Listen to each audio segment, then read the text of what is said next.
everyone, and welcome to the ESC. No, it's not that everyone is spreading coronavirus, hyphenated in this situation. It is, in fact, the Extreme Scrutiny Club, where we take a bunch of robots from BattleBots, BuggleBots, and Robot Wars, and all the alike, and we shout about them for a bit, basically, and make really crap jokes.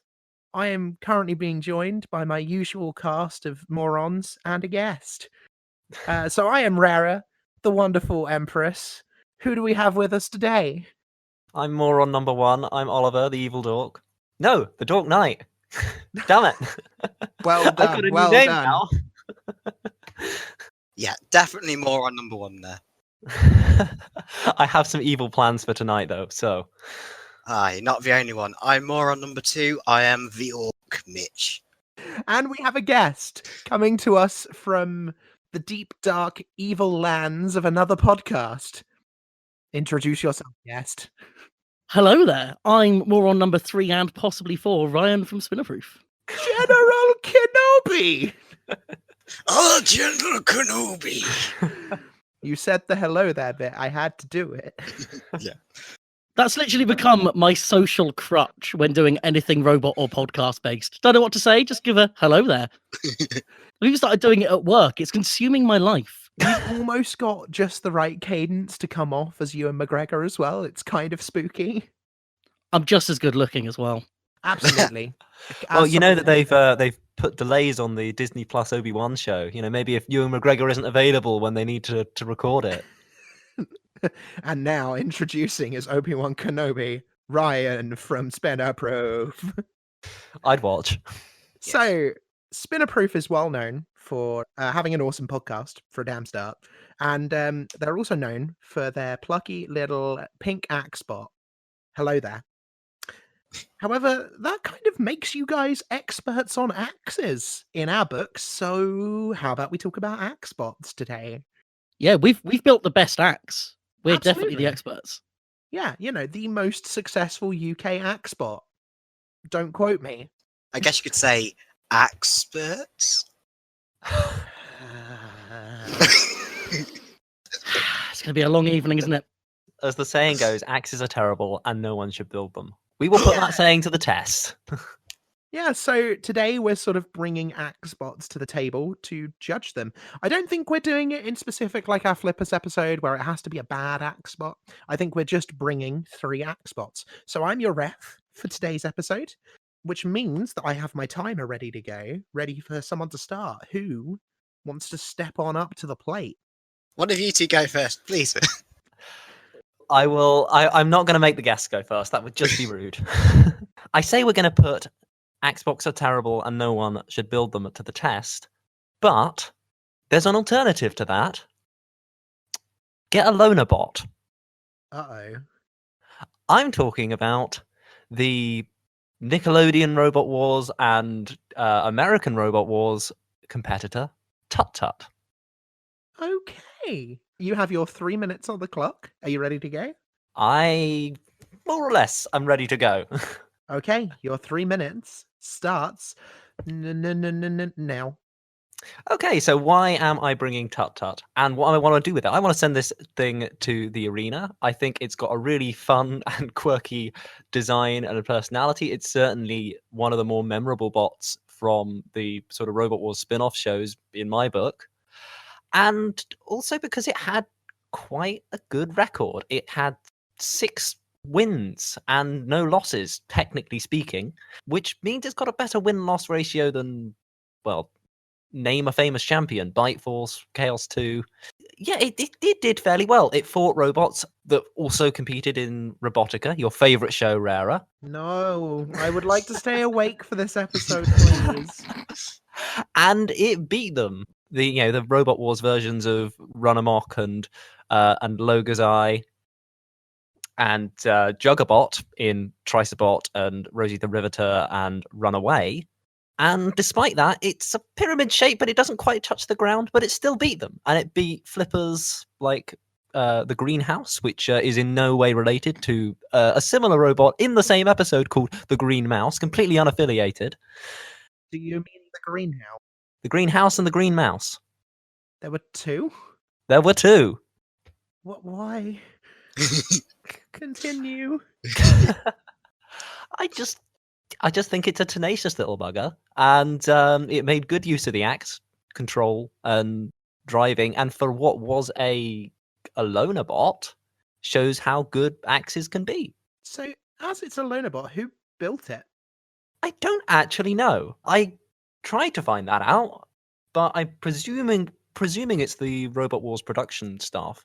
And you look at the axe mechanism; it's very similar to that of Shunt. Okay. Well, you still have about just under a minute on the clock. So, I anything else? don't really have much more to say on it, to be honest. I'm happy to open it up. Okay. Opened up to the floor. What do you guys think of Tuk-Tuk, the adorable but terrifying pyramid of Axie Doom? I will just point out before we go any further that we were talking about a cone with an axe before we started recording today. No. Please leave me alone. I'm refereeing. You're supposed to leave me alone. I mean, tell Sergeant Bash that, 'cause he didn't get that message. They were teasing me because I said that Body Hammer is a cone shape. And it kind of is. It has a slant taken off of it, but otherwise it is a cone shape. And they were all teasing me. Oh, dear. It was for your own good. Yes. Fine. Yes, fine. Tut-Tut.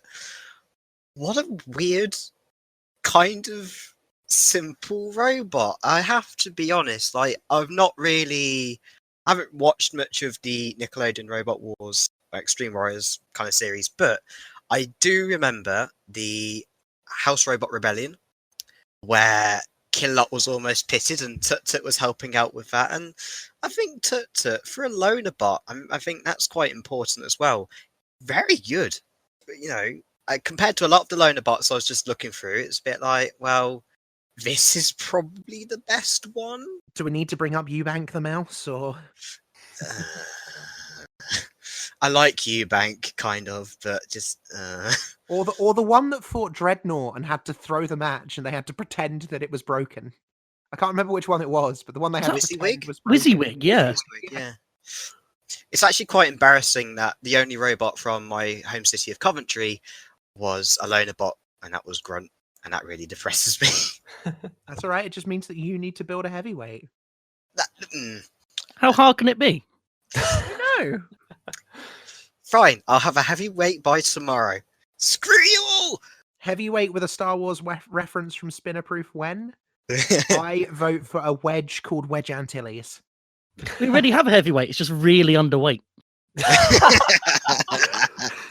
In the blue square, Bite Force. In the red square, if you could just about make it out, yeah, that is Hello There.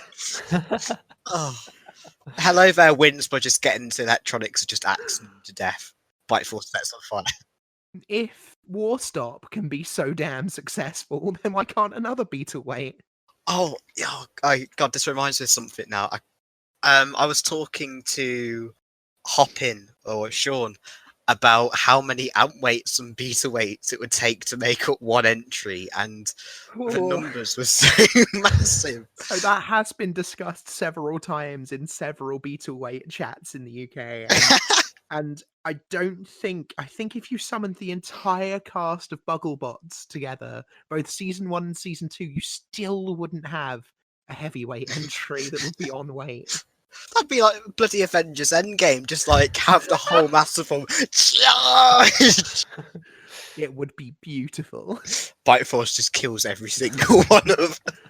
Would you rather fight a heavyweight size K2 or 100 Beetleweight size Bite Force? Oh no, that's a hard choice. One Bite Force is bad enough. Okay, ref shoes on for a moment. I need to see some movement on Tuk-Tuk. Sorry. Yes, please. I mean, I thought there was more to say about it than just let's talk about something else. It is really cool. Yeah. Also, other thing I want to bring up is, again, sorry, Reira, I'm bringing up Robotica, but it's American Robot Wars. It's what you've kind of got to have to talk about. Asleep. You've got the whole thing in Robotica Season 3 where Team Juggerbot splits into Team Juggerbot and Team Logazai, basically using the exact same robot. Tut-Tut was actually used by 2 separate teams, and in the Nickelodeon version, it was used by Team Juggerbot against Team Logazai and Rosie the Riveter, and they won. Oh. That's kind of amazing. Also, I just want to point out, I nearly said Rosie the Ribotter, and that's a combination I really want to see. Someone with really good Photoshop skills, we challenge you, Rosie the Ribotter. So, Ryan, you've been concerningly quiet on Tut-Tut. What are your thoughts as our axe expert for the day? I've been biding my time Oh. because dear. I want Tut-Tut to suck because it's a stock robot just lent out. But then I'm also kind of thinking, you know what, international competition, I don't blame them for using stock robots. It's really hard to move robots between countries. There's lots that can go wrong. So I feel like it would be a really mean thing for me to discount it purely on that basis. So instead, I'll just talk about everything else that's wrong with it. Oh, no. All right. Come on, man. It was said earlier that it helped do something in the House Robot Rebellion. That is basically this robot's career, helping a better robot do stuff. Half of its wins came from a tag team tournament where it was teamed up with Drillzilla. Drillzilla was leagues ahead of everything else in Extreme Warriors. It was making the most of the stupid shuffler rules that allowed it to be twice the weight. And it would have won that tag team on its own. It basically did anyway. And if anything, it just tagged Tut-Tut in out of pity. You've then got the Nickelodeon series, where the standard of opposition, robot-wise, was probably stronger than it was on Extreme Warriors. But it was all about letting the kids drive. And that meant it all became a battle of who is the better driver. And Tut-Tut happened to be driven by someone who was very good. I think its simplicity did help. It was a nice, simple design. A lot of other robots had a lot of bells and whistles on them, which kind of held them back. And the hammer did work well. For a hammer of its time, it's putting holes in the floor, it's putting holes in its opponents. In that respect, yeah, fair play. But this is not a 6-0 robot. This is barely a 1-5 robot. I mean, harsh, but maybe fair in some instances, but it did maintain the challenge belt, and only one other robot in Robot Wars has been able to do that, to my knowledge, and that's Tornado. I do want to throw some extra bits of information for you all to consider in your arguments out. Just interjecting as referee with just some facts. So for a start, Tut-Tut had a Team Toad sticker on it. So if you have a drink nearby, drink. Because drink, Team Toad sticker. And here's a really interesting one to discuss. So along with Greenhouse's flipper, bearing in mind it fought Greenhouse, Tut-Tut's axe was fitted onto the Lonerbot version of Hard, which competed in the second season of Dutch Robot Wars. Huh. Yeah. Duh. So Hard is both the Greenhouse and Tut-Tut rolled into one, but Dutch. I think I've confused you too. I mean, quite possibly, but again, I will bring up another interesting bit of information. Ryan mentions driving battles. Not only was it run by Team Juggerbot, but also Team Raptor. Any guesses on what other robots Team Raptor are famous for? Ghost Raptor. Among others, yeah. Beta Yeah. Raptor. So, what I'm saying is that, yeah, if you can drive an axe robot well, even if it's a loner bot, it can be Yeah. successful. Tut-Tut has a bit of a legacy. It really does. It's Weird- got quite a weird- star-studded team behind it. It went on to be Hard. It went on to be Ghost Raptor. Oh God, that sentence.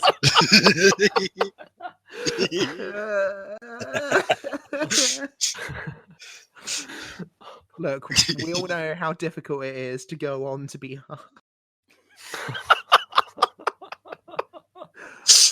And I'm done. Congratulations, Ryan, on your successful invasion. You now own 2 podcasts.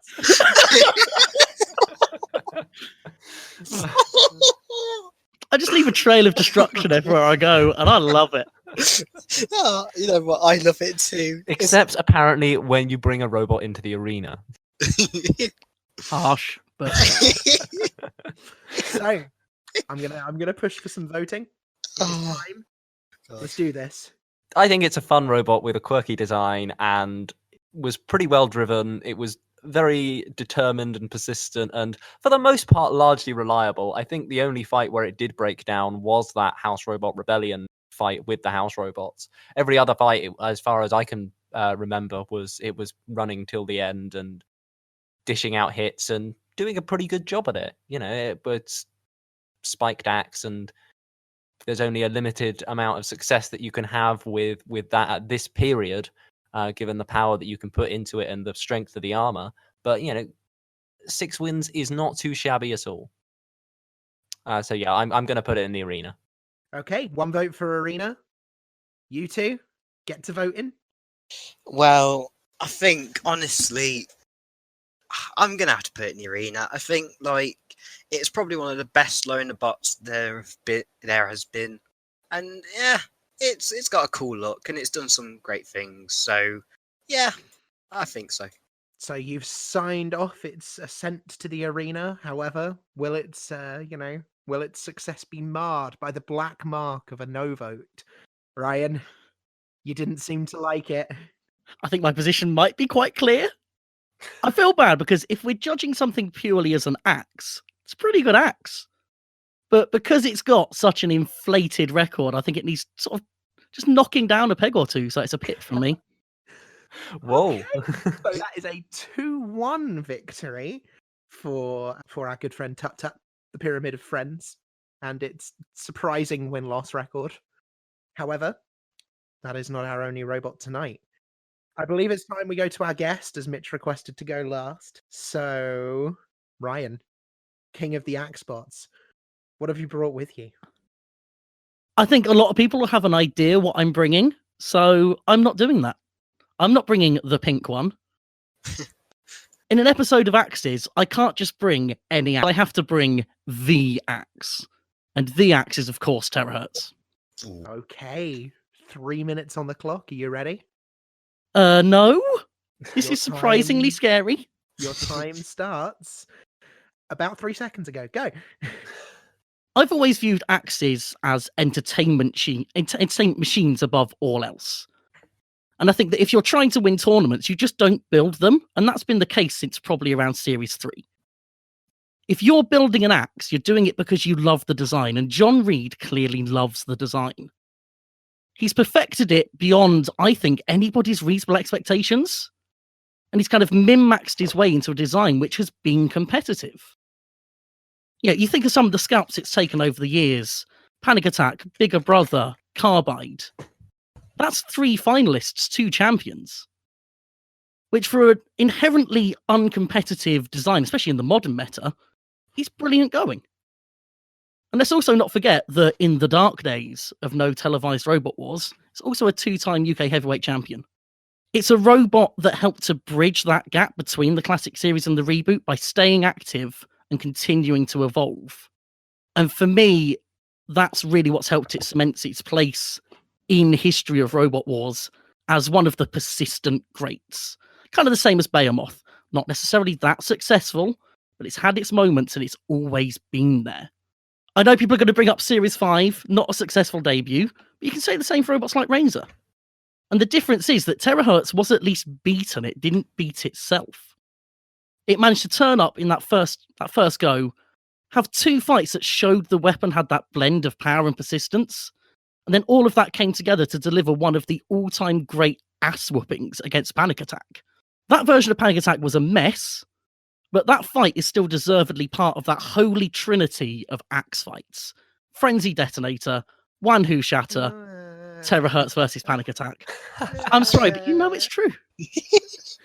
Frenzy Detonator never happened. I have no proof. You can't prove it happened. Everyone else has proof. And what I love, by the way, about that list is that before Wanhu Shatter was on it, I would probably have put Beta Lucky on there because John Reid is the Don. He is the man. He is the axe god. That fight against Panic Attack is still one of the ones that I use to show children who haven't seen the sport before what it looks like. Because Terahertz is a robot that everyone can understand.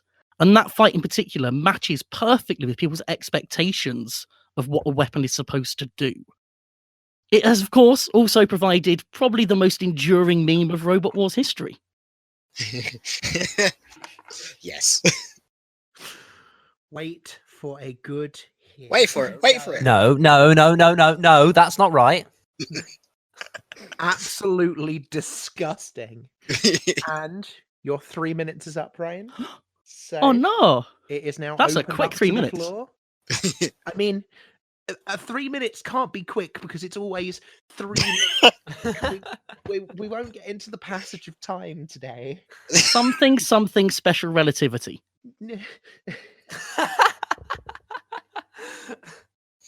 We're the Extreme Scrutiny Club, not the Extreme Quantum Physics Club.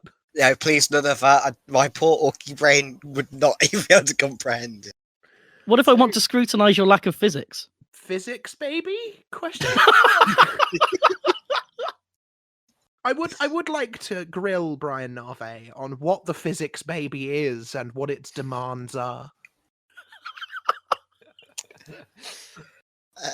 If you're out there, Brian Narve, if you're out there, please, create the sacrifices to the physics baby so that physics continues to exist. It's just a T-posing, spinning on the spot Ice Age baby. No! No. Feed the physics baby. Right, good night, everybody. Oh, Sid, now we got to find more food. God damn it. So I'm really, really happy that you've brought along such an iconic axe. And of course, you're completely correct. We did assume that you'd bring along Hello There, or the other pink one being Killatron. But Please, I'm from Spinnerproof. We'd never bring up our own robot when it's not needed or welcomed. that's the joke. But yeah, I think it's probably one of the most iconic axes, and you make a really valid point. I, of course, can't share how I personally feel about this robot as the referee, but I am glad that you brought it along. Oliver, Mitch, feelings on Terahertz? Well, I mean, I'm gonna just say it very bluntly and honestly. It'd be criminal to send Terahertz anywhere but the arena because it is so legendary and so iconic. I will just say your points about axe robots actually. Axe. No, I'm not gonna make that joke. Sorry. Pun foul. Strike one. Okay. Why are you always mean Look, to- our humour is bad. No need to hammer it home. Pun foul. Strike two. Hey, that wasn't me. That was him. He should get one strike. It's for the whole podcast, okay? Okay. All right. But it rings true for Robot Arena. I can speak from experience with Orcs Wars because people make axes, but they make them kind of knowing that it's an axe or a hammer. It's probably not going to do very well. Admittedly, in the latest series, we've actually had a few axes do pretty well, or we've had axes that look really good. Oliver's Nightfall is one that a few people have said this actually is probably one of the best axes we've got in the series. And then, of course, Mr. Psycho and Ewok, 3-0 at the minute. And it's really nice to see an axe doing well. And I think that really translates well to real life because you don't really see a lot of axes do well. I mean, on that point, to kind of collate two weapons together because they're close enough. Nelly being a hammer was because we didn't want to be a spinner or a flipper, because spinners and flippers are good, whereas a hammer is fun. And yes, a hammer and axe can be good, but they'll always be fun. And I mean, you make a very valid point with Shatter as well, bringing up Shatter in your argument, Ryan, because Shatter is, again, another really powerful current axe bot. Yeah, it's really cool because you have the flippers, you have the spinners, but then you tend to remember axes.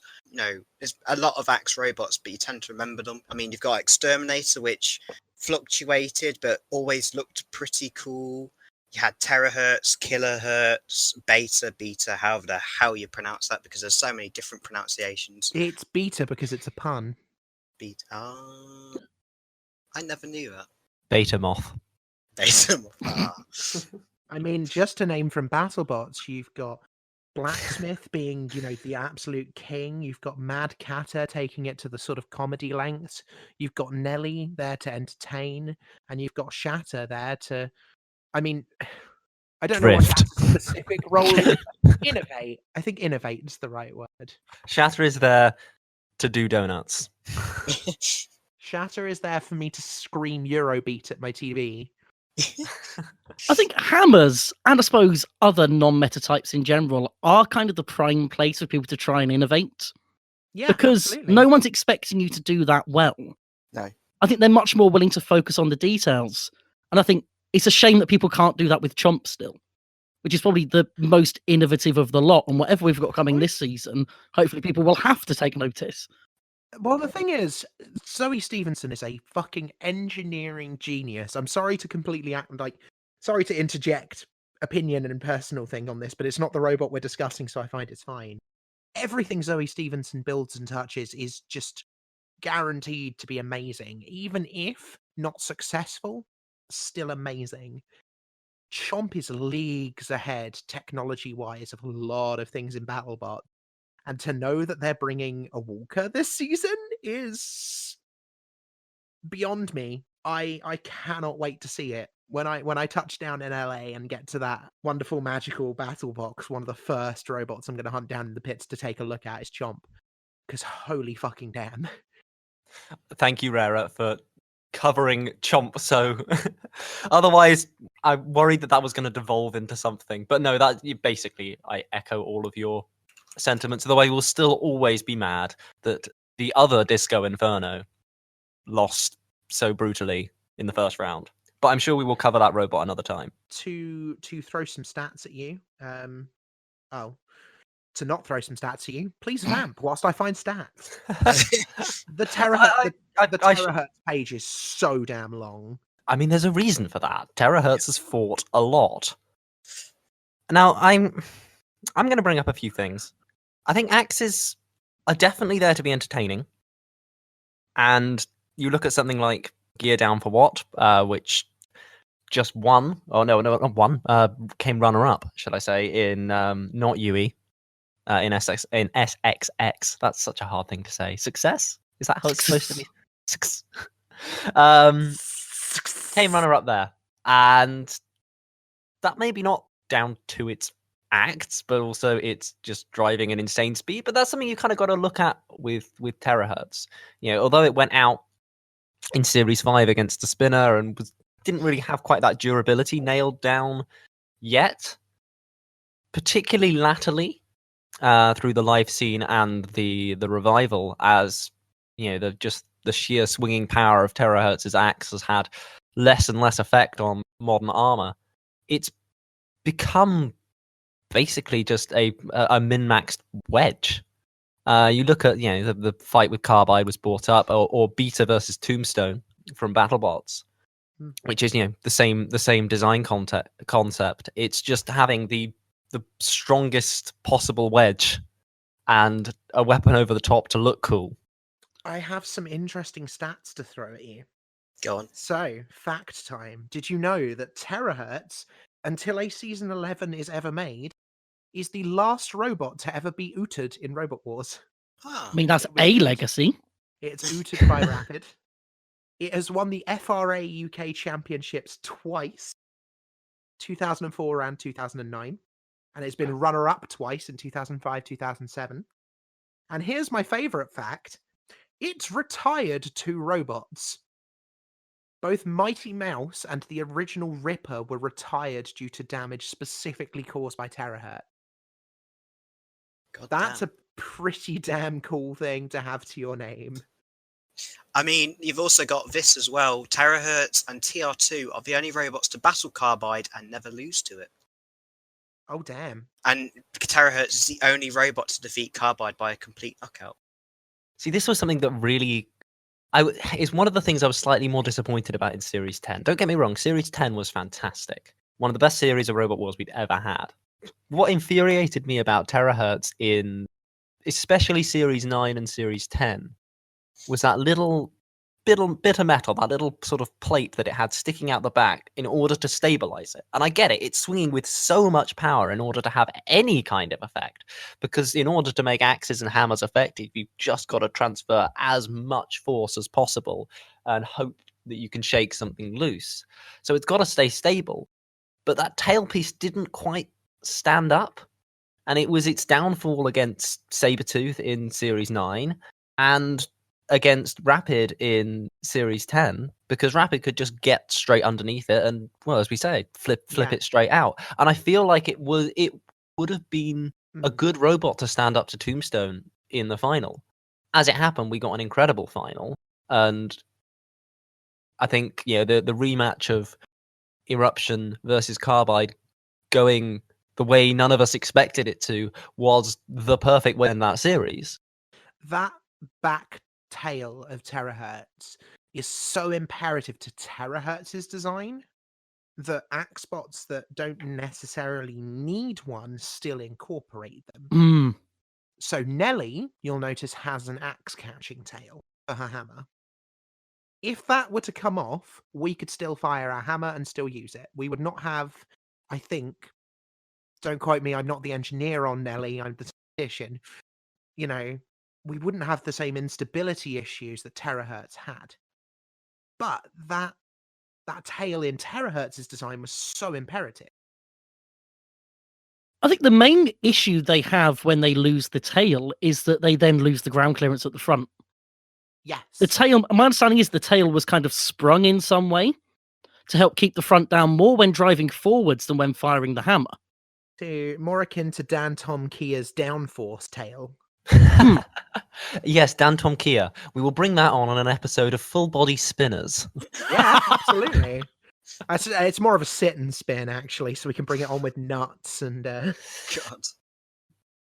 Yeah, no, I think also it was there to, when the axe retracts, to keep that front ground clearance low. Which I think is what a lot of those robots, like you say, don't necessarily need it, do use it for. But yeah, it just always seemed like quite literally the Achilles heel in the robot's design. I think in that respect, Terahertz has quite a battle-botsy approach, where a lot of robots will just armor up the front and then rely on driving to keep the back protected.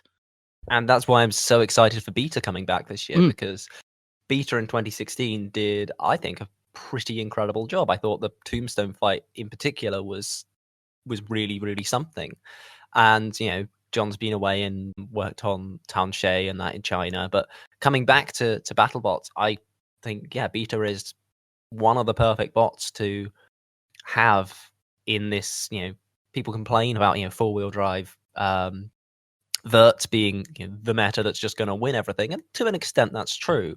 But I've said this before on the podcast. I think the fact that it's a TV show accepting weird and crazy designs, you get things like Chomp as a walker, or the Sawblaze and Scorpius and Dustpan wedges coming to the front and being successful. This just in, Nelly for 2021 is totally going to be a full body spinner / vert / drum. It's going to be all three, totally. Take my word for it. Please don't. There was another interesting point that I wanted to make, and I actually want to throw this one out to Mitch. Oh, no. So Mitch, as our sort of video games expert on the panel, yeah, hello. Isn't Terahertz debut a little bit interesting? I forgot to mention this, but yes, it's actually really weird you mentioned this, because I was in one of my messenger chats and someone brought it up because they found the game in CX. I think it might have been Ned Ullman. It was Ned. Hey, so we will get him on the podcast at some point. Yes, Shout out to Ned Ullman. This will be 2 episodes in a row where Ned has been shouted out but not appeared. So, as far as I'm aware, Terahertz made its debut in Arenas of Destruction because they couldn't use Kilohertz. BattleBots rights. Kilohertz was owned by BattleBots. That's one of the things that's kind of weird to me is that you look at BattleBot and Kilohertz was really big there for a time. You've got Kilohertz merchandise, but we all know it from Robot Wars. I think Kilohertz is like, I mean, I'm probably going to be very wrong here, but in terms of the classic series, I think Kilohertz was kind of that big UK robot that went over. Yes, Panic Attack went over. Yes, probably Little Sister as well is kind of comparable, but I would And say Razor. Razor was... It Razor struggled. really Razor, did. Yeah, Razor It was still a big name to go over, though. I think the way I'm looking at it is Razor kind of just appeared there at the dawn BattleBots, but Kilohertz was quite consistent. Yeah. It's a shame that both Warhead was in the final series, but I can't remember how well it did. Not too badly, I don't think. I can't remember off the top of my head, but I think it did pretty well. But the difference there being that Warhead wasn't over here, it was for BattleBots, but Kilohertz had been in both series until I can't remember who it was against, but it got ripped the fuck apart by... I don't know. All I remember was its axe was ripped from its body, which sounds incredibly gruesome, and it was. Was that Mauler, I think, potentially? I have a recollection of that. And there's another robot that might have appeared on both shows, which is in a podcast episode that got lost to time and will be re-recorded at some point. Sometime soon. Right, hang on, I'm looking now. But yeah, no, this is an interesting thing I find with the robots that went overseas, both UK robots coming to America and vice versa, even if it's only through renamed versions on Extreme Warriors.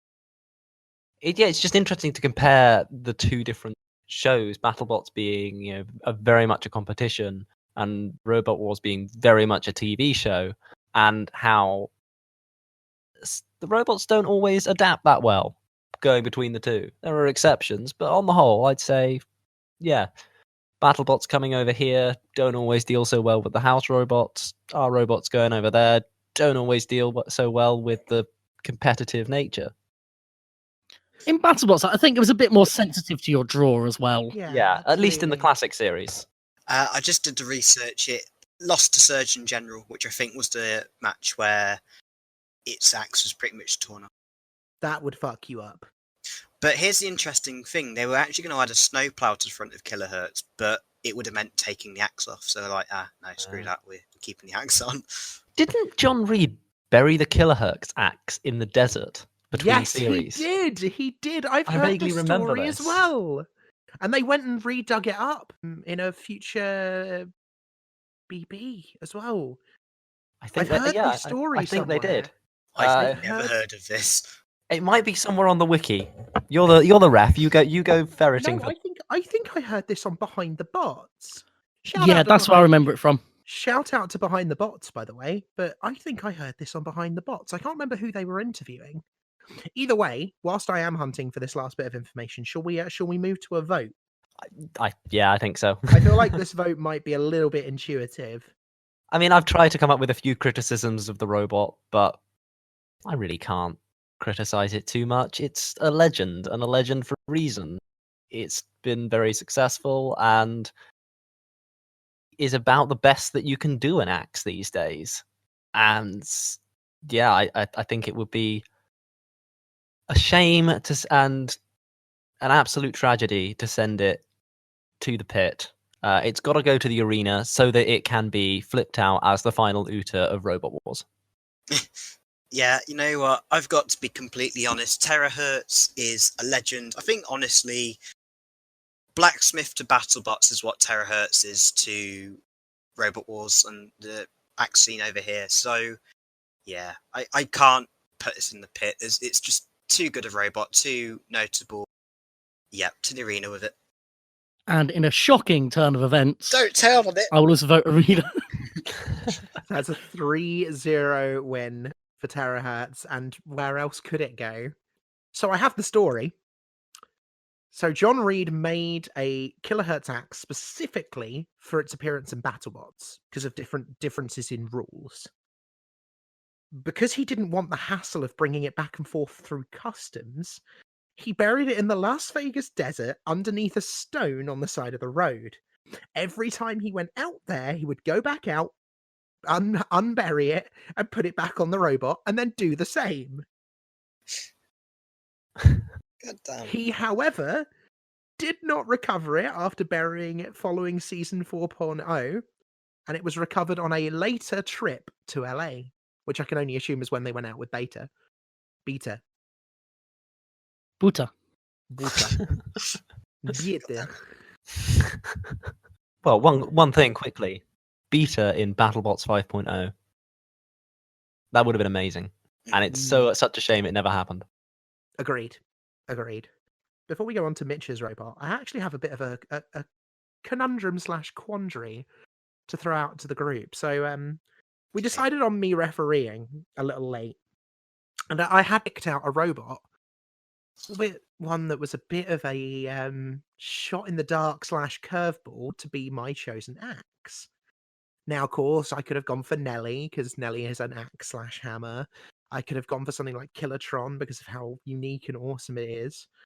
I could have gone for Frenzy in some weird, bizarre twist of fate.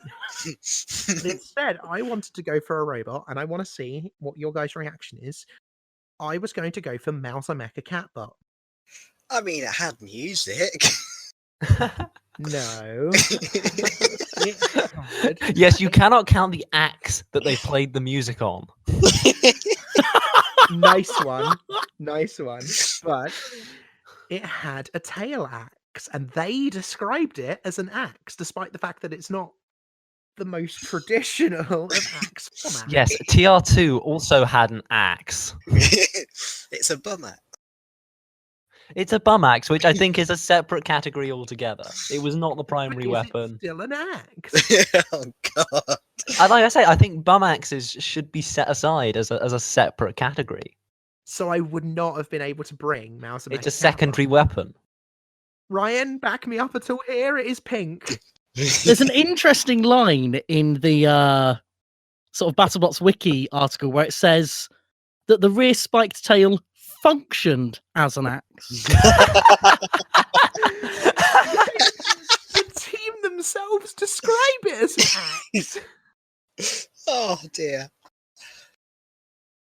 Look, as we've discussed before, the Yeah. Bolt from the blue team say that they should have won against Firestorm. Doesn't mean that they should have done. Doesn't mean they were right. Oh dear. Oh no. An axe Okay. by any other name. When is an axe not an axe? I mean, if you want to go and build a homage and call it Mouser Mecha Axebot, then go for it. I might have to put some contacts out when I'm at BattleBot. That robot was correct me if I'm wrong here, but I think that was the guy from Mad Catter, wasn't it? It was Martin Mason. You have my attention. I think Mouser Mecha Catbot was Martin Mason. No, Martin Mason is a human, and that is clearly a robot. Shut up. You're the one with the wiki in front of you, Reira. Off you Well, go. I've got the Robot Wars wiki up, not the BattleBots wiki. Oh, I mean, I'm seeing Fon Davis as the builder. Yeah, I He had a may have been feeling on the they- team. I had a feeling that they Yeah. weren't connected. I mean, if they were, that would have been cool. I think he built the version that didn't get in to the newer season of BattleBots. I think he took over from Fon Davis because it was Martin Mason, his daughter, and Bradley Handstad, who went on to be on Kronos. I thought Bad Kitty was on that season, which was It their was, entry. it was, but it was like a reserve. I thought it had a qualifying fight against Black Ice and someone else. I think it did. I don't remember, but I think I know that it's pictures on the website. And it is horrifying. Oh yeah.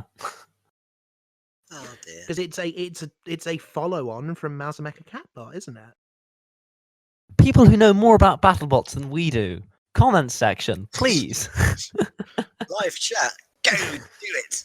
We'll do a Spinnerproof style corrections at the beginning of the next episode. See, we need to do the Spinnerproof sort of little list of information that they have on their website. It's fucking brilliant. I sit there with it open whilst I'm listening to the podcast. It's nice to know someone does.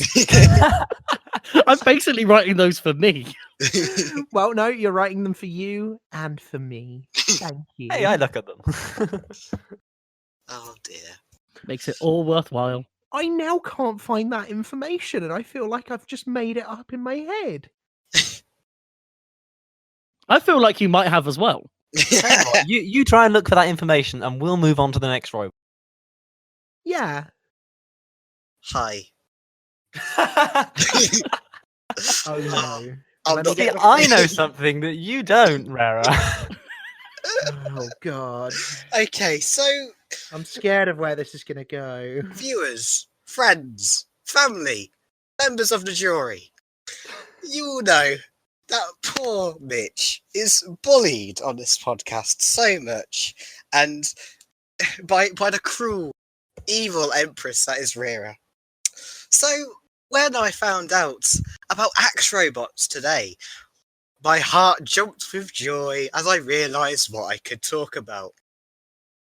So, it gives me great pleasure to announce that I am not talking about Frenzy, Wait. but Wait. oh, There's not any other axe spot that I don't like, is there? I didn't say you didn't like it. I just said you might hate me for bringing it. Come on, Mitch, out with it. So, as we know, Frenzy battered Detonator. But after Detonator, there was another robot that had some kind of axe mechanism. I present to No. you. No. Don't do this to me. No. I have you am brought going to talk. napalm? I have brought Napalm. No. I was gonna bring that for butt axes. You shit. But you say that. But I looked on the list. It wasn't on the list. I looked it up. Said ha ha ha ha. Oh no. Do I have Okay, yeah, sure. Do napalm. Bearing in mind you have the current technical owner of napalm on the podcast. but you're referee. You can't do Yeah. anything. But you're forgetting I'm refereeing. Yeah, but you know, this is you've been asking for this for a long time, Reira. Right, okay, sure. I'll let you talk about one of my children. 3 minutes on the clock. Go. Oh, Napalm. What do we say about this robot? It had such a bizarre look to it. It, fell apart a lot. But honestly, I completely forgot the fact that Napalm has, I guess in the Mecha Mouse the Catbot sense, the team called it a spiked axe on the rear. I mean, granted, they had a chainsaw as well, but that fell off more often than not. But you may recall in the first episode, I said that if we ever brought up Napalm, there was more chance for that to go to the arena, and I do stand by. As much as Napalm got lucky in some cases and got absolutely battered and bloodied in others, Napalm always stood out to me as this thing. There's no other way to explain it. It just this big orange slug like creature with an axe that didn't really do anything, just kind of tapped people. The weapon motor was just there to lift it back up, and then they dropped it down with the power of gravity. It was a unique case. I mean, I'm not going to count Shadow of Napalm into this, 'cause that was a different robot, but you know, it somehow got through its heat, won a very weird decision against Demolition Demon, which I don't understand, but you know, whatever. We got 2 minutes of a 5-minute fight. That is true. I'm going to let you talk about this as well. And yeah, it's a weird thing. And I'm happy to have seen it survive for so long, because I think they were going to build another one for Series 6, but it just never happened.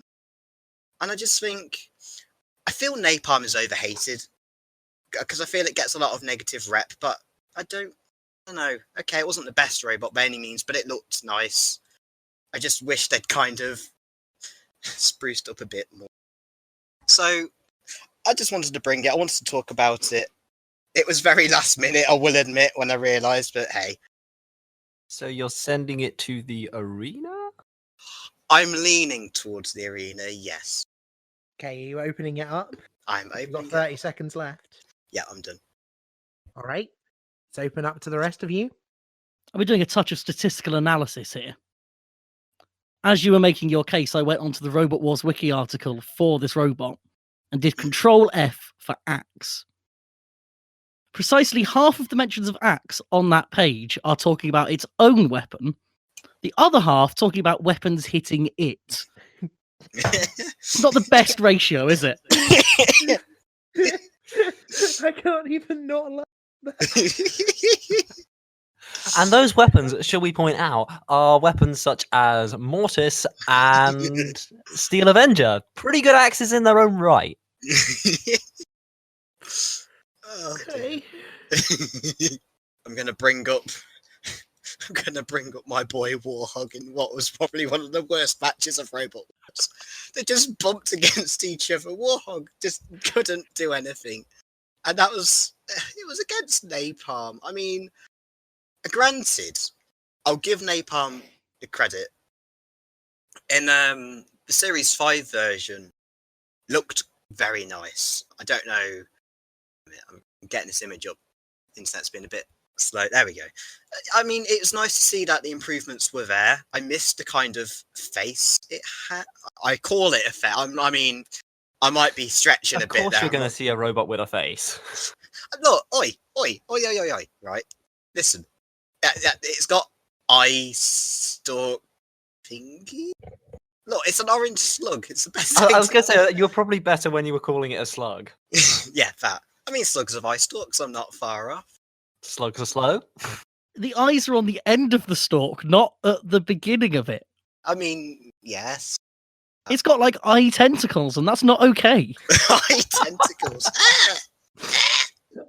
That's someone's fetish, and I don't want to know. Oh no. I was going to say, it sounds like a weird parody of iRobot. Oh no. That's hentai robot. No. Oh no. Oh dear. Yeah, it's faced all these horrible, evil axes, and then you had a giant toothpick on the back of it.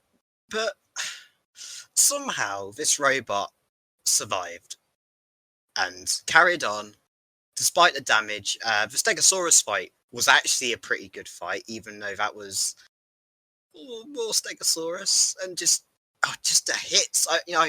I don't know how that arena stood up to the slams and stuff, because Stegosaurus was ramming Napalm into the wall pretty damn hard, and it was buckling and it was breaking, and that went to a judge's decision if I remember correctly. I might be wrong there, so please correct me. Yeah, I don't know.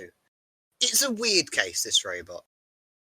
Napalm, for me, it reminds me in a lot of ways of Vanquish, in that it's a tale of two halves. Oh, I'm in physical pain right now. I've got to look at this robot for what it is. It's a school project. I have to make a correction, actually. Oh, okay. Go I on. have to make a correction. So, Detonator was specifically a school project. Napalm and Shadow of Napalm, at that point, were only associated to Dartford Girls Grammar by terms of name of team, where the girls went, and sort of ownership. It was not in any way affiliated to the school's actual educational program. Oh, right. I mean, I was going to use that as a point to start making compliments about the robot, but So now that you've shot that down, no, I just I'm refereeing and I'm really trying to stay impartial. that's fair enough. Yeah, no, nonetheless, it coming out of a school project, I look at Napalm in Series 2 and Series 3 and think, if I was a grammar school and this is what we came up with, I would be pretty happy with it.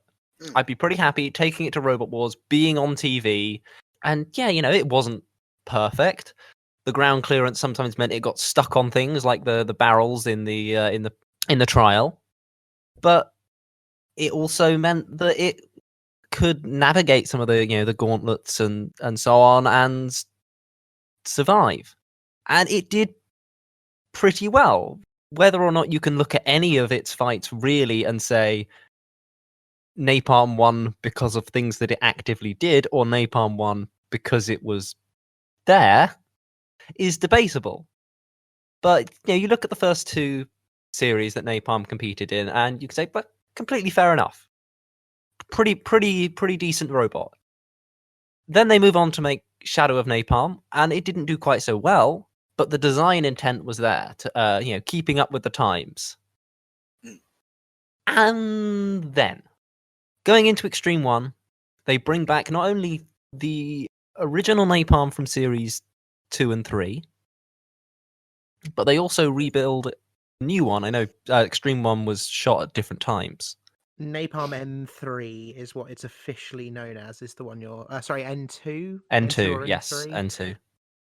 It's what the black Napalm is officially referred to.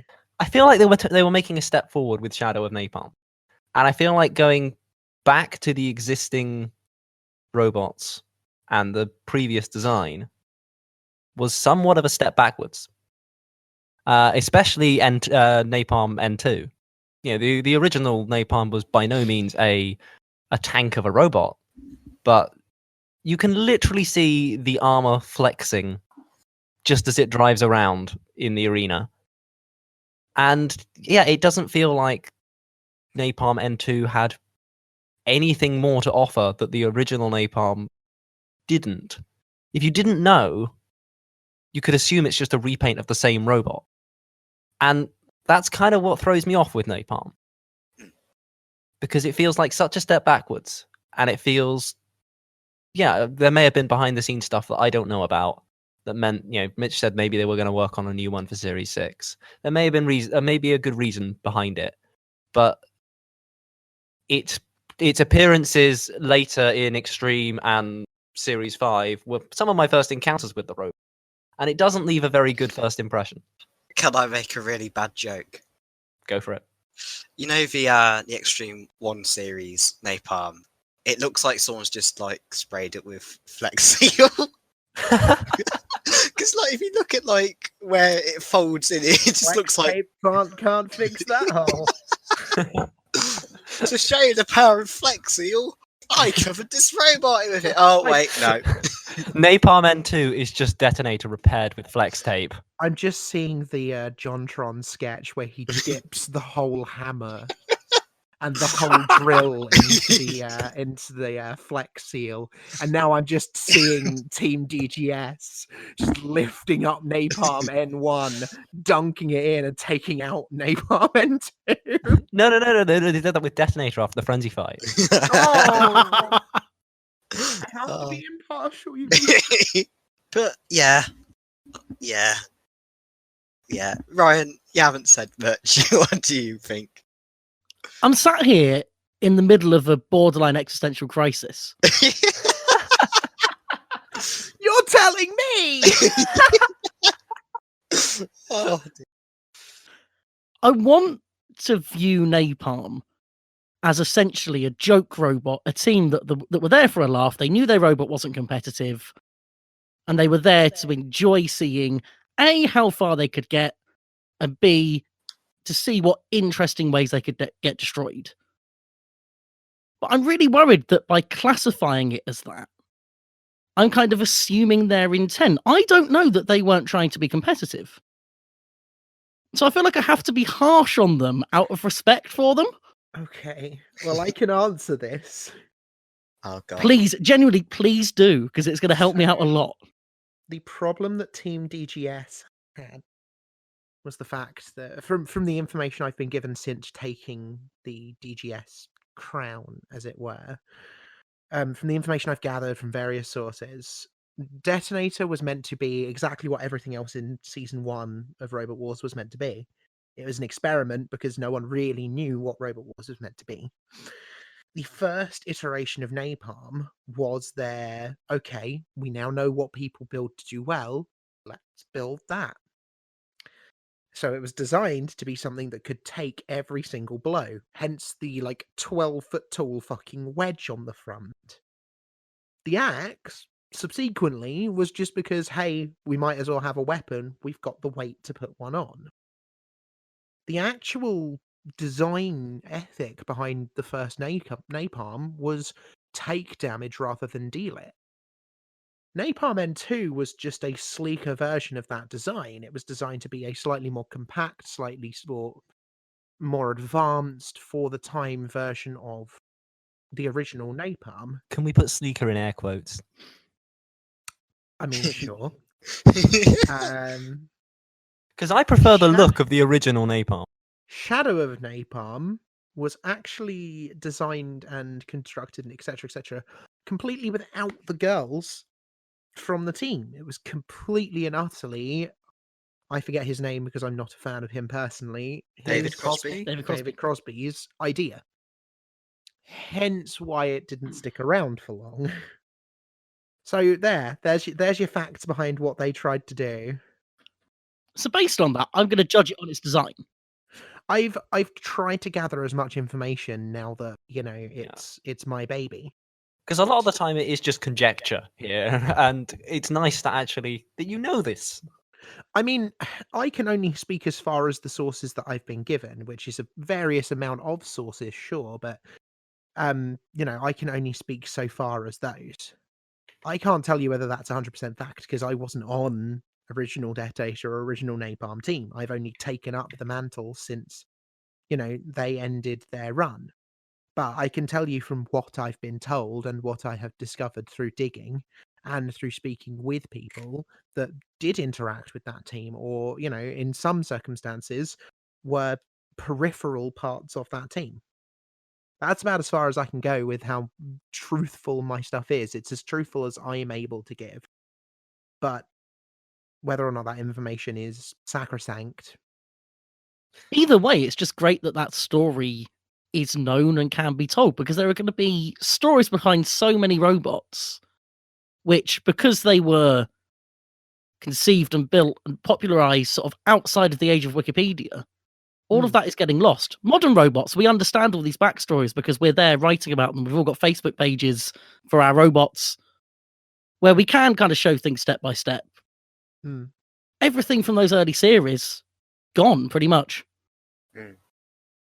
True. It has, however, given me the freedom to be mean. Yeah, absolutely. Fire away. I can't fucking talk. So I can't speak about anything but fact. So if you're going to have an axe, don't put it on the back. You're not an axe bot. You're a bot with an axe. Put it on the aggressive pointy bit that you drive at people. I mean, yeah, you're not wrong. Yeah, I've got to be honest and say I can agree. While I like I would say it's sleek-ish for Napalm 2, but I will admit I prefer the original look. And yes, Oliver said it. It's probably because it's got a face, if you want to call it a face. The weird thing I noticed as well, I was looking through the images, and it looks like the original Napalm, before it was painted, it looked like those eye stalks actually had spikes on them. And it's actually quite weird because it would have meant they were a lot longer. Yeah, I don't know what else to say. It's a weird one, this one. But it's notable for certain. It's one of those robots from Series 2. And, I'll give it credit. It was fourth in its first run for the Gauntlet, where Demolition Demon, Victor, and Pandemonium all completed it. The only things that behind Napalm were Piece de Resistance and Caliban. And then in its second Gauntlet run, it was first. It actually beat the rest of the robots, which is rather surprising. So Napalm's had a very fluctuating streak. Like, its Series 2 run was easily the best one. I think I've said everything that I can say about Napalm. I've said everything I'm allowed to say. I've said everything I dare say. Should we move to voting? I think so. I think that might be it. This feels like the most awkward and tense that one we've ever had. Why is it so weird? You can talk bad about. I'm not allowed to fight back. You can talk bad about my favorite robots, guys. It's fine. Bruce, I haven't even decided yet. I don't know. I think the fact that you can't talk back makes it a little bit more awkward. Okay, well, I will put down a vote. Hmm. It was not hard to put Terahertz where we, in the arena, and Tuk-Tuk, as we established, was hard. But this is going to be an easy decision. This is going to be an easy decision So proud for me. of yourself right now. I've been sitting on that one the whole podcast. Oh no! I just realised that's not a very good way of phrasing that.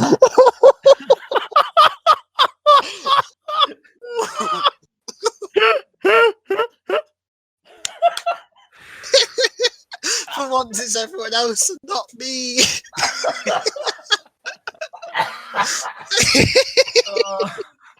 That tickled your pickle, didn't it? Shut up. You're not big and you're not clever. It's going to be a fairly easy decision for me, and as much as I respect the robot, I can't put it in the arena in good conscience. It's going to the pit. Ryan?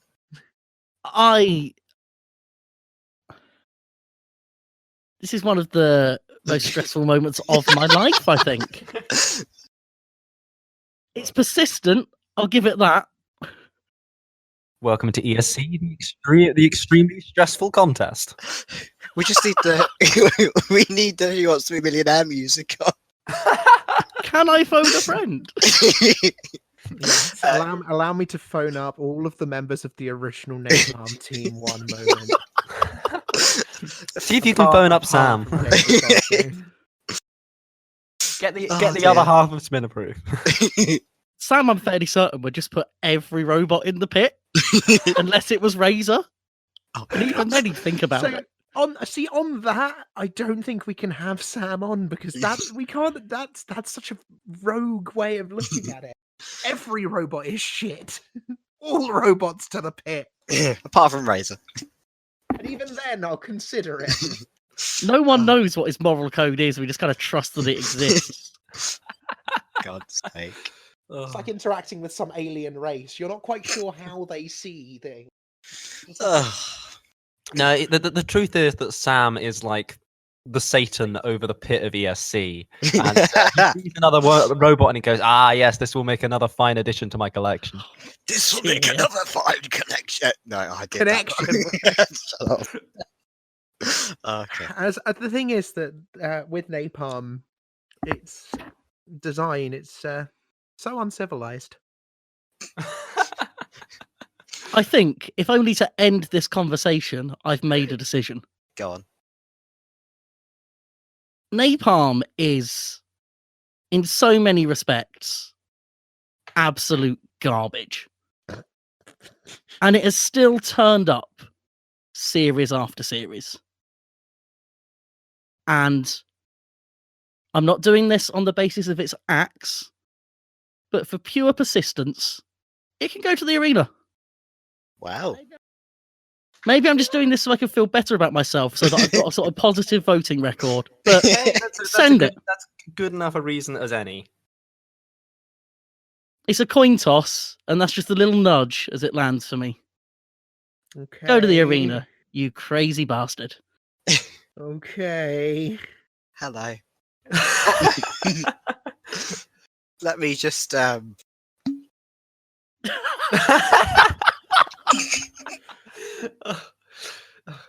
We should call this episode Axes are terrible and no one should build them, and Mitch's bottle pops. Right. So I have something for this situation, I believe. You might have to edit it in a little bit better than I'm about to do, Mitch, but I'll provide it at least for now. okay. Waiting for terrible adverts to go away because we're not sponsored by Audible. And we are never going to be. No, absolutely not. Don't put me on a timer. Okay, so Where's your vote, Mitch? Napalm is. Where's your vote, Mitch? Let me try and get my words out.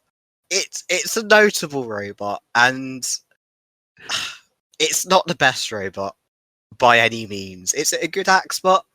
No, it really is. But if we put Detonator in the pit, this is an improvement over Detonator. And I've got to be really honest, say it fluctuated, but it had a decent run. Even if that meant it had its face smashed in several times. It got its face caved in, a bit like how Frenzy did to Detonator. I'm putting it in the arena. Okay.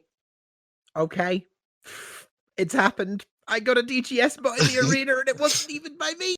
It's a bit controversial. We need some kind of swelling, uplifting music at this moment. Can we get 2 Steps from Hell, something by them. Yeah. I will just say, Reira, I am very sorry, but I had to enact this plan. I never saw it coming. So, to quote It doesn't really Persona, have an axe. oh, do you know what? Now that the vote's been done, I'm kind of with. It's got a bum axe. I thought that didn't count. You told me I couldn't have Mouse and Mecha Catbot. Well, in the sense that Mouse and Mecha Catbot's primary weapon is not its axe. Nor is Napalm's. I told you it's the wedge.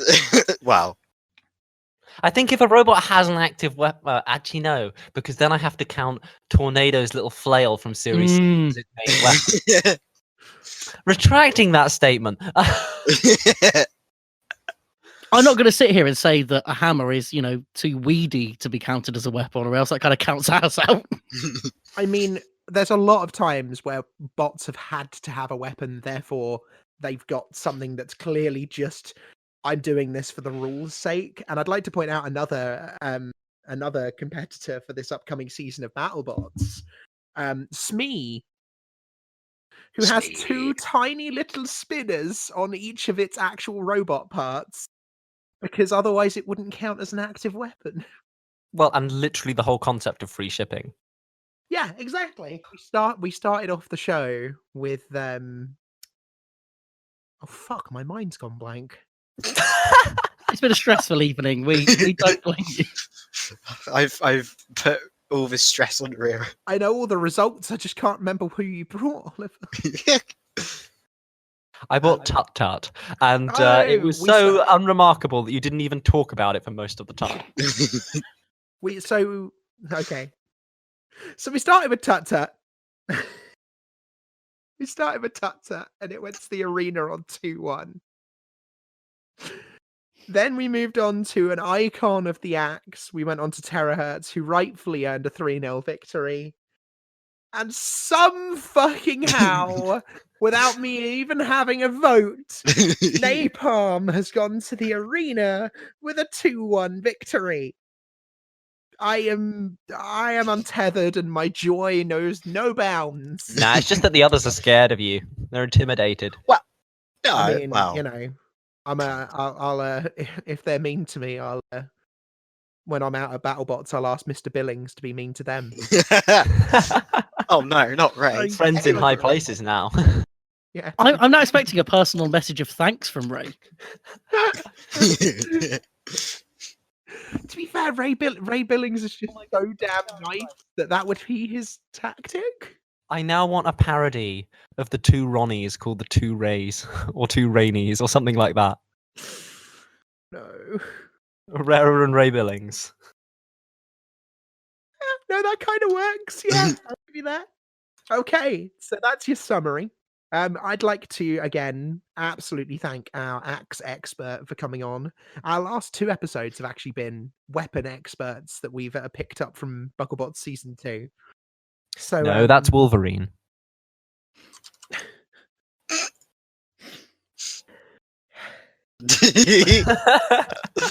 Stop it. Oh, keep rolling out these puns tonight.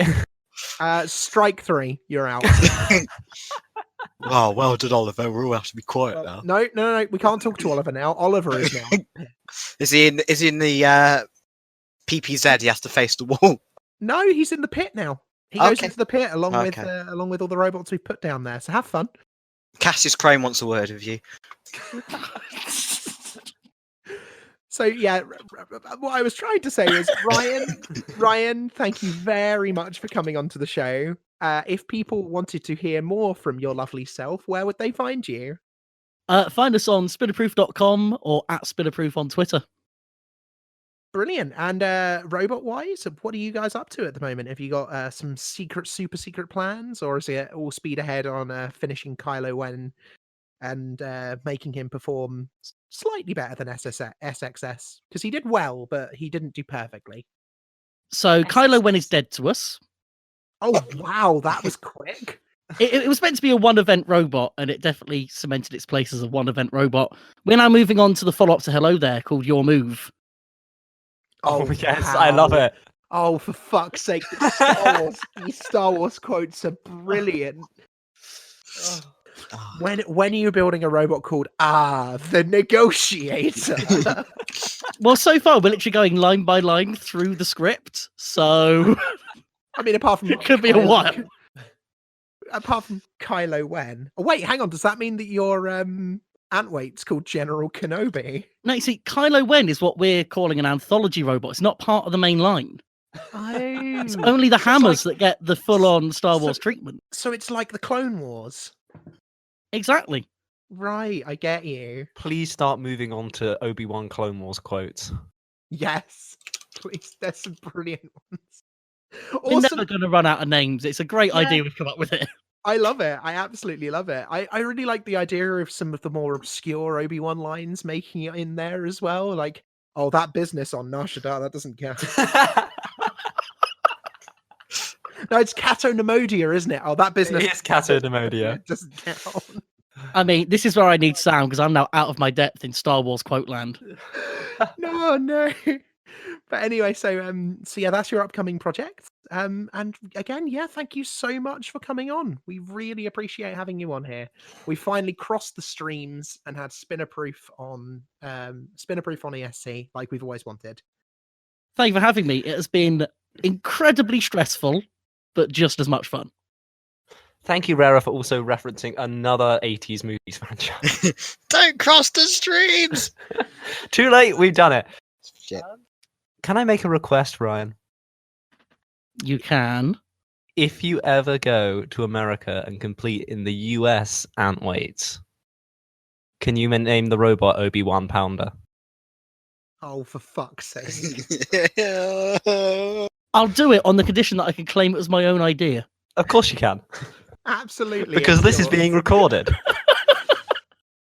So it's absolutely my idea. You can hear the moment when we tell you, call it your idea.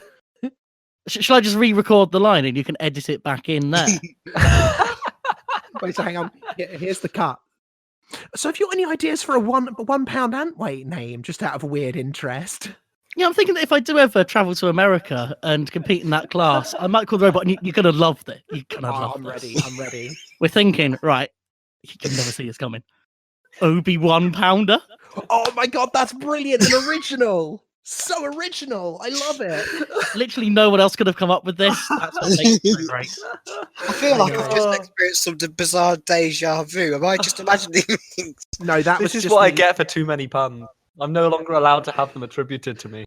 The deja vu was just me screaming the Eurobeat that we mentioned earlier when we talked about Shatter. That's the deja vu. Deja vu, I've just been in this place before. Also, while we're still recording and there plenty of chance to edit this out, Ryan, you also mentioned some kind of anecdote to do with Terahertz. Yes, I was going to ask if you guys wanted to hear this sort of when we finish, if you wanted to slip it in, but... I mean, we can slip this in now, or we can do this as like a bonus content thing at the end. I mean, sure. I'll tell you it now and you do with it what you will. Okay. So in my 3 minutes, I explained all of the reasons that Terahertz is worthy of the arena. But I didn't get a chance to explain why I'm the one bringing it. I brought it because I feel the need to atone for something that I did about 5 years ago. Oh no. Oh. I've alluded to this on Spinnerproof, but I've never told the story. Oh shit! So when the 2016 series aired, obviously I was buzzing. I was devouring everything I could, and I sat down to watch that first episode, safe in the knowledge that Terahertz was there. And as I was living in Oxford at the time, I was rooting for the Oxfordian robot. I felt a definitely unearned sense of local pride. And that then amplified tenfold when their opening VT came on. And I realised, just from seeing that initial shot of John and Nick walking down the road, that about a year before, I had lived just a few doors down from John Reid. Uh-oh. It was a really subtle thing. It was just like the arrangement of the trees at the end of the road and this skip that had been there forever. It might even still be there, which was just immediately recognisable to me. So I did what any normal person would do. I went back, replayed the clip a few times and took some screenshots.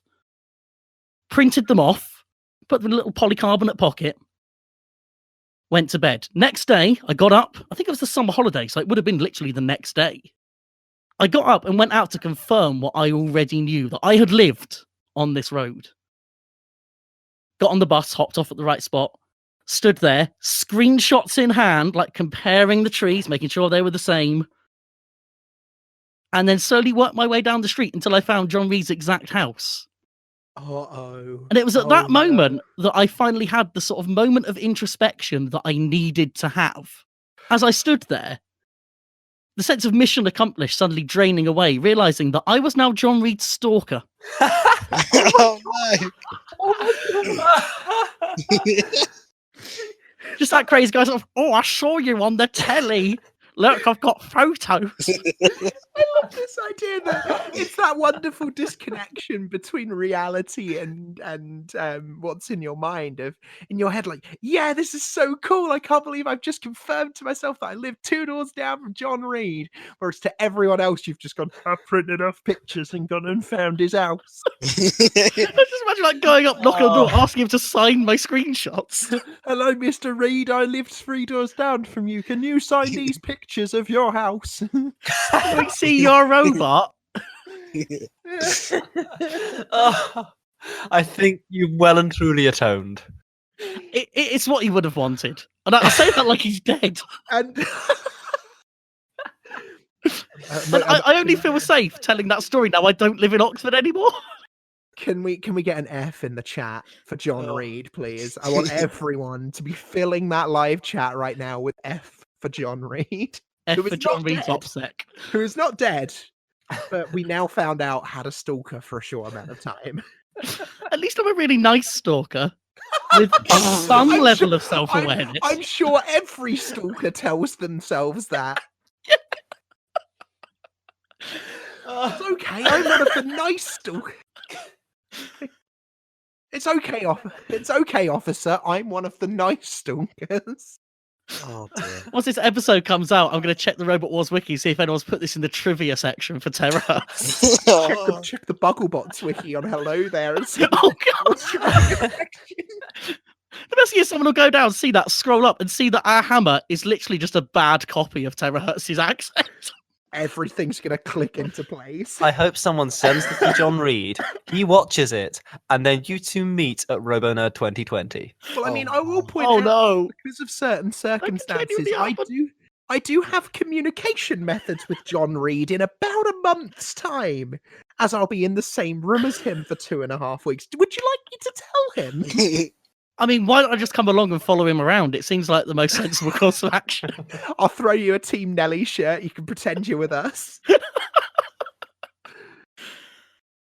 Oh, poor John. But I blame the BBC for making it possible. There we go. This isn't my fault at all. And on that somber note, We've been ESC. You can find us as a podcast on Facebook and on YouTube. And once I get it working again, which I need to have a lovely long chat with Mitch about after this recording, on Spotify and other podcast related places.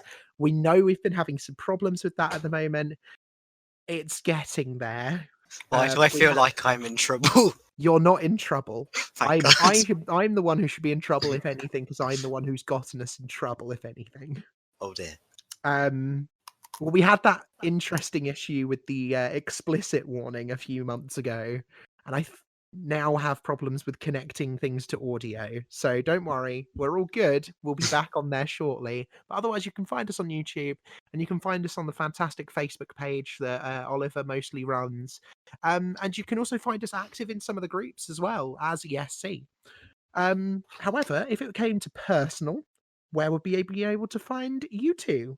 I have a Facebook page. It's Team Mott and Bailey. I have a Beetle 4-bar lifter that did awfully at SXX. How do you say that? It's so much. Doesn't roll off the tongue as much as Yui, does Not it? Yui. Not Yui. It was a not Yui. I did laugh how we were joking about the fact in the last episode that's just aired, the Wedge episode. We were joking about the fact that I was not going to call it anything other than Yui. And now I'm calling it not Yui. But no, it didn't do too well. But I'm going 4-wheel drive. Big reveal. Hey. Going to build a new one. Got an ant in the works. And potentially I might start on another ant after today. A replica of a little pyramidical... Is that a word? Yeah. Pyramidical axe back. Oh, you're going to make an Antway Tut-Tut. Call it Tut Ant Carmen. Oh, that's so cute. That's it for my puns today. Come back in 2 weeks. What about you, Mitch? Where would we find you? You can find me on the Orc Corp, or at the Orc Corp on YouTube and Twitch, and my Instagram is Scribblock. And for me, you can find me on Team Nelly. We will be heading out to the Bootle Boots in about a month or so's time from this recording. Not to date it too much. I think it's over a month at this point, I think, ? And then we will be there to record season 5. Ooh, are we going to win? You can also find me on Team Trans-Cendant Robotics, which is my personal page. We also went to SXS. We caught fire in testing. We did worse than you.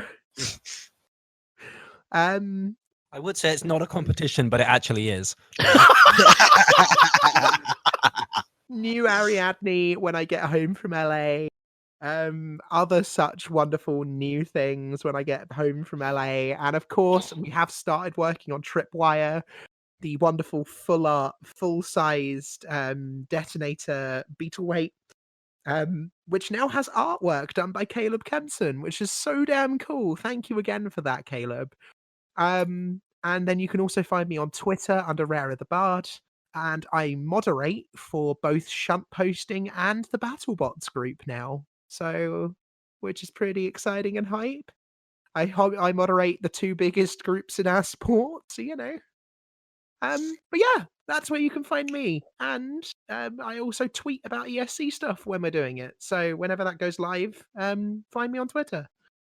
I think that's it. So on axes, I think we can sort of sign off. So thank you very much, guys. If there's anything else anyone else wants to say. My only regret is that we didn't do my anecdote earlier, so I could say you can find me outside John Reid's house. Oh no! We'll edit it. We'll Opportunities edit missed. it. We'll cut this cut that anecdote and put it in. Well, no, I say we. Mitch. Hi. Mitch can work with it. He's good at that sort of thing. God, I'll get the chainsaw out. Don't worry. Wait, And hang of on. course- It's got a name on it. It says Napalm. Napalm? I don't know what that Shut up. Must have fallen off from somewhere. means. So I will, of course, also be, attacking my co-host with bits of metal after this. And of course, your Insert that meme that Owain made at this point. Yes. I'm going to machete you now. A man who sleeps with a machete is a fool every night but one. And yeah, so we'll also be back in a few weeks' time or so with another episode. We're really enjoying season 2 so far. We've got some really awesome stuff lined up and some really, really awesome guests, including, of course, this wonderful episode with our wonderful guest Ryan from Spinnerproof. When's Spinnerproof going up next, Ryan? Sometime. Ah, We don't have a schedule. We don't anymore. we've either. transcended schedules. We just don't make anymore episodes. We either. have ideas for them. Yeah, it's the best idea. It's what we're doing now. We have a sort of schedule instead of a schedule. You're like prepared, and that's just so alien to me. We try. You say that, and we were preparing this podcast like an hour before. Whatever works. Okay. And yeah, we will see you all soon. Bye-bye. Bye. Okay, good episode. Again, that's guys. another sound I do not want to hear through my headphones. Everyone likes it when people clap at the end of things. I've not ditched Craig yet, so we can add this if you like. Oh, no.